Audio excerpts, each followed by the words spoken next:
गांव की गलियों में धूल उड़ रही है, बैलगाड़ी रुकती है। लाजो लाल साड़ी में उतरी, सुनैना खड़ी देख रही है। देखो सुनैना को, मुंह पे मुस्कान पर आंखों में अंगार। आओ लाजू बहन, हमारे घर में तुम्हारा स्वागत है। नमस्ते दीदी, मैं आपकी छोटी बहन बनकर रहूंगी। अब ये दोनों मेरी जिम्मेदारी है और इस घर की इज्जत भी। सभी अंदर चलते हैं, पर सुनैना की आंखें लाजो के हर कदम पर टिकी हैं। अगली सुबह लाजो, गोबर भी तुम ही उठाओगी, पानी भी तुम भरोगी। नई हो, काम सीखना जरूरी है। हाँ दीदी, कोई दिक्कत नहीं। माँ कहती थी सेवा में ही सच्चा रिश्ता बनता है। ये सीधी सादी शक्ल लिए लड़की मेरी जगह लेने आई है, पर मैं देख लूंगी इसे। सुनैना गांव की औरतों से बात कर रही है। रात को अजीब सी आवाजें आती हैं लाजो के कमरे से।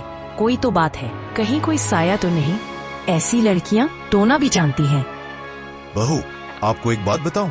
धर्मपाल बाबू ने आपसे इसलिए शादी की क्योंकि पहली बहू संतान नहीं दे सकी। मुझसे कभी किसी ने कुछ नहीं कहा, मैं तो बस घर बसाने आई थी। रात के 12 बजे लाजो हड़बड़ा कर उठती है। कहीं से आवाज आती है।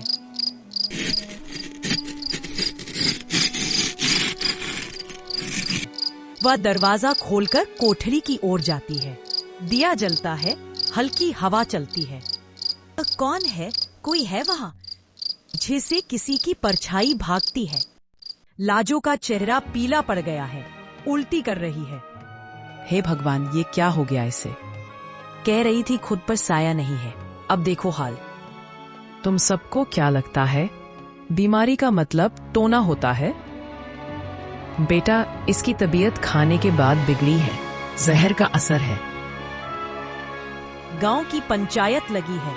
धर्मपाल, सुनैना, लाजो सब मौजूद हैं। धर्मपाल, तुम्हारे घर में एक बहू ने जहर खाया, दूसरी बहू ने अफवाह फैलाई। अब क्या करोगे? मैंने देखा दूध में कुछ डाला गया था। मैं चुप था, पर अब नहीं।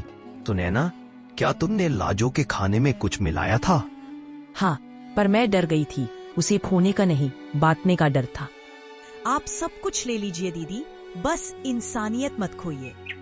सुनैना, तुम अपने मायके जाओ, कुछ समय वहीं रहो, और लाजो, मुझसे